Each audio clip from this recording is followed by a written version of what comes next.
മലബാറിലെ പ്രശസ്തമായ കടമ്പൂർ പനിയൂർക്കാവ് ഭഗവതി ക്ഷേത്രം പാട്ടുതാലപ്പൊലി മഹോത്സവം വർണ്ണാഭമായി ആഘോഷിച്ചു.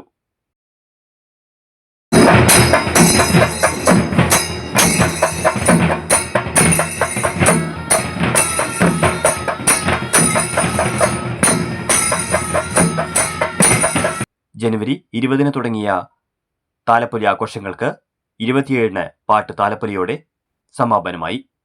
രാവിലെ ക്ഷേത്രത്തിൽ ഗണപതി ഹോമം, തുടർന്ന് ഉഷപൂജ, കേളി, അഷ്ടപതി, ഉച്ചപൂജ, ദാരികാവധം പാട്ട് എന്നിവ നടന്നു. ഉച്ചയ്ക്ക് 2:30 കലാമണ്ഡലം നവനീത് നമ്പൂതിരിയുടെ തായമ്പക ഉണ്ടായിരുന്നു. വൈകിട്ട് 4 മണിക്ക് വിവിധ വേലകൾ കാവങ്കണത്തിലെത്തി.